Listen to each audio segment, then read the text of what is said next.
This movie opens with Sipovic admonishing Lisa Yoneshes regarding her testimony, but Lisa cuts him short, affirming that she is going to tell Sipovic everything. Lisa starts by introducing the members of the squad to Sipovic and other police officers present. Diane Weston is the first member. Diane is the squad captain of the cheerleading group. Lisa claims she stole the title from her. Lisa was hoping to make it to the squad as she has been on the B squad for 4 years. Lisa says she had lots of bodywork done over the summer so she could be fit enough to make it into the squad. Lisa explains that the members of the squad are so close to the extent that they get their monthly visits from entrees at the same time. Lisa claims that some people also call them lesbians. The second member is Hannah Wald. Lisa describes Hannah as a newbie Christian who doesn't say much, but she is indeed very pretty. The third member is Cleo Miller. Lisa describes Cleo as not being real because she fakes her brass eyes and also has to see the shrink based on her obsession with Conan O'Brien. Fourth member, Kansas Hill. Leah describes her as the original bad seed who has a sharp mouth. Lisa says Kansas gets her nut brain from her mother because Kansas' mother has been in prison since the day Kansas was born. This was because Kansas' mom caught her husband having an affair with a nurse in the same hospital where Kansas was born in, and she shot him. So she was sentenced to life imprisonment without parole, which leaves Kansas living with her grandparents. The fifth member is Lucy. Lisa describes Lucy as a geek extraordinaire who is also a walking left brain. Lucy is supposed to have a genius IQ, but she is an obsessive-compulsive little freak. The school year starts off as normal as it always does. The principal, Mr. Smith, gave his usual boring pep talk.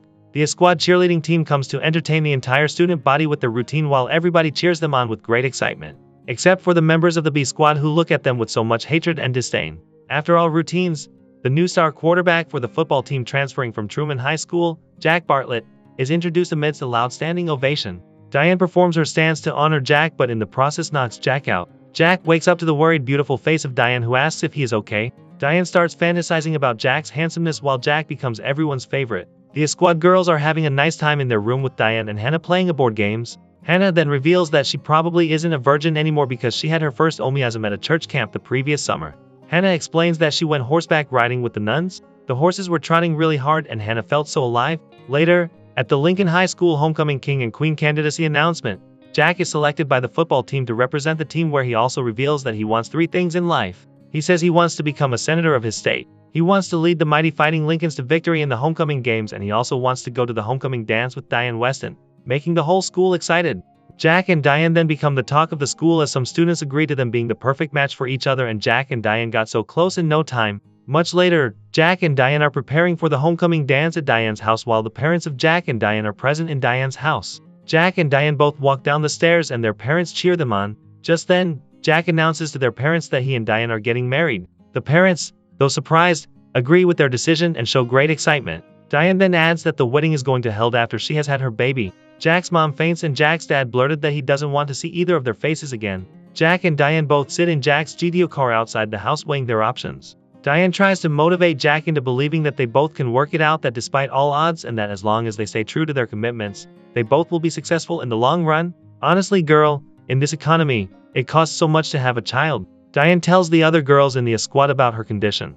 At first, the squad are furious and worried, with each girl stating her own feeling. Cleo gets confused, saying she thought Diane already had the baby but threw it out and is back to dancing with the squad. Kansas asks Diane how much she needs for an abortion, but Hannah screams out saying abortion is not an option, saying her church could arrange a place for Diane to stay for the entire period of her pregnancy, after which the child would be given to a family to care for it, and Diane will be back to the squad in no time. But she will only be fat and puffy. Diane then wins their hearts over with little persuasion, after which the squad pledges their support and promises to stand by her throughout the entire process. Jack also tells the boys the same night, and they boys were excited about the fact that he nailed Diane Weston. Not giving much thought how worried Jack is about his future, Jack and Diane rent a house of their own after being kicked out of their respective homes. This adventure comes with so much difficulty for the couple. The next struggle comes from job hunting. Jack gets a job at a guacamole bank, but he was fired after a while based on his incompetence. He gets another job at Lucky Plucker, but also doesn't last a week. Jack keeps getting fired from every job he gets until Jack eventually seeks a job at a physical Netflix store. Jack and Diane go shopping one day, and Diane realizes that the money they have left will not take them far. But in spite of their issues coming up with the rent money, Jack and Diane try as hard as they can to survive while going to school at the same time. Lisa, who has a bitter one-sided rivalry with Diane, occasionally runs into Jack at the rental store. She is interested in winning Jack's heart but repeatedly fails to get his attention. The A squad girls come to visit Diane, and they are all watching a movie where a bank heist is going on. Suddenly, Diane gets an idea on how to raise money for her baby and to fulfill her dreams. She explains to the girls that they can rob a bank. It takes Diane a little while before she is able to convince the girls to accept her proposal. The girls all then decide to watch a series of criminal movies to learn the perfect way to rob a bank without getting caught. After that, they all swear not to tell Jack about it. Kansas visits her mother at the women's penitentiary for tips on robbing a bank and where to find weaponry. Kansas' mother introduces her to some of her cellmates who all in turn give the squad lesson on how to properly rob a bank and not get caught, including all the codes and ethics of robbing the bank. Following the women's advice, the squad visits a bug exterminator, Hank the Two-Minuter Rogers, who sells illegal arms and ammo. After failing to negotiate on prices, Hank offers to give them the guns for free on the condition that they befriend his socially awkward daughter, Fern, and put her on their squad. The squad reluctantly accepts Fern into their circle. The squad starts training Fern with all their basic routines, and at the same time, they all begin rehearsing the robbery as well as their choreography for the winter ball. During winter break, they order doll masks which they will use to hide their identities during the robbery. On the eve of the robbery, Lucy backs out of the heist because she receives a scholarship to Harvard. The squad gets furious with anger, claiming that Lucy is going against all the rules and regulations guiding the National High School Cheerleading Association's Pledge of Allegiance and Conformity. But Lucy wouldn't budge, saying she would turn in her pom-poms after Christmas. Fern then volunteers to take Lucy's place in the heist if the squad wouldn't mind, and everyone is happy again. At Christmas, Diane receives an engagement ring from Jack. She then learns that he sold his GTO car in order to buy her the ring. The squad is then forced to obtain a new getaway vehicle, prompting Fern to volunteer her father's work van with bad brakes. At their first robbery at a supermarket, Lucy returns to the group, having decided to help them after all. Lisa happens to be in the store at the time of the robbery and notices that they perform cheerleading distance in order to cover up the security cameras. The squad robs the bank and comes close to shooting a customer after one of the guns discharges by mistake. They take off with them loads of cash and honor their success after burning their costumes. The robbery is widely reported in the media, becoming a juggernaut. Neither Diane or her friends expect Lisa to suspect them until they are confronted by her and the B squad in the high school cafeteria, followed by the FBI. Following this, Diane and her friends get arrested and need an alibi. So Diane promises to promote Lisa to the captain of the squad in order to keep Lisa silent.